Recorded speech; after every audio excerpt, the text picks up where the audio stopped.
Hello viewers, in this video I shall try to give you an insight on a novella written by French writer called Anthony Mary Jean. Okay, so this novella name is The Little Friends, and it was first published in English and French in the United States by Renel and Hitchcock in April 1943, and it was published posthumously in France following liberation. Saint-Exupéry's works that had been banned by the Vichy regime. And the story, it follows a young prince who visits various planets in space, including Earth, and addresses themes of loneliness, friendship, love, and loss. And despite its style as a children's book, The Little Prince, it also makes observations about life, adults, and nature. And if we talk about the writer, she is also an aristocrat and military aviator. Okay, so now let's try to know about the summary of the novella. The narrator begins in the novella. The narrator begins with a discussion on the nature of grown-ups and their inability to perceive important things. And as a test to determine if a grown-up is as enlightened as a child, he shows him a picture depicting a snake which has eaten an elephant. And the grown-ups always reply that the picture depicts a hat, and so he knows to only talk of reasonable things to them rather than the fanciful. Besides, the narrator also becomes an aircraft pilot, and one day his plane crashes in the Sahara, far from civilization. Then the narrator has an 8-day supply of water and must fix his aeroplane. Here, he is unexpectedly greeted by a young boy, nicknamed as the Little Prince. And the prince has golden hair and lovable laugh and will repeat questions until they are answered. Moreover, the prince also asks the narrator to draw a ship. The narrator then first shows him the picture of the elephant inside the snake, which to the narrator's surprise, the prince interprets correctly. And after three failed attempts at drawing a ship, the frustrated narrator then he draws a simple crate, CRT crate, claiming the ship is inside, and the prince exclaims that this was exactly the drawing he wanted. Over the course of 8 days in the desert, while the narrator attempts to repair his the prince recounts his life story. He begins describing his tiny home planet in effect and a house-sized asteroid known as B612 on Earth.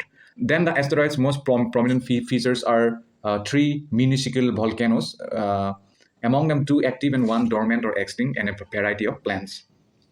The prince also described his earlier days cleaning the volcanoes and weeding unwanted seeds and sprigs that infest his planet's soil, in particular, pulling out baobab trees that are constantly on the verge of overrunning the surface. And if the baobabs are not rooted out the moment they are recognized, and its roots can have a catastrophic effect on the tiny planet. Therefore, the prince wants a sheep to eat the undesirable plants, but worries it will also eat plants with thorns.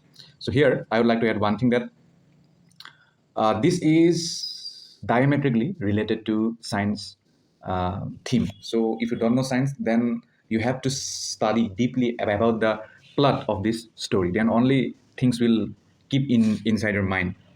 Then the prince tells of his love for a vain and silly rose that began growing on the asteroid's surface some time ago. The rose is also given to pretension, exaggerating ailments to gain attention and have the prince care for her.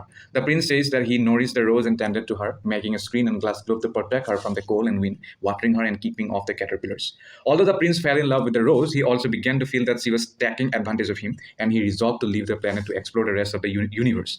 Then upon their goodbyes, the rose is serious and apologized that she failed to show she loved him, saying that they had both been silly. Then she wishes him well and turns down his desire to leave her in the glass globe, saying she will protect herself.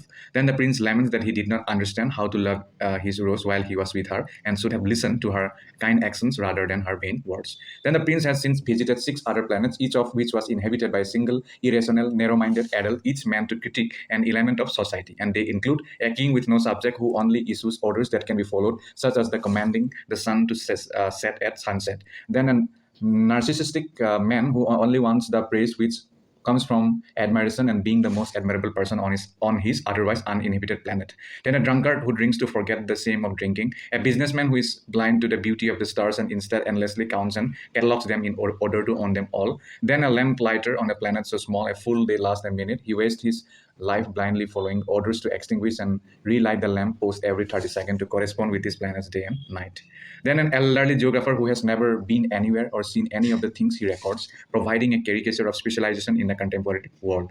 Then it is the geographer who tells the prince that his rose is an ephemeral being which is not recorded, and recommends that the prince next visit the planet Earth. Then the visit to Earth begins with a deeply pessimistic appraisal of humanity. The six absurd people the prince encountered earlier comprised, according to the narrator, just about the entire adult world. And on Earth, there were one kings, means 111 kings, 7,000 geographers, nine lakh.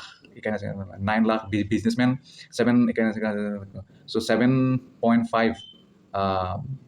It is kind of million tipplers. I don't know what it means, so please go to it. Then these all figures are given, and it is not necessary to write, but if you can write, that is also that will be praiseworthy.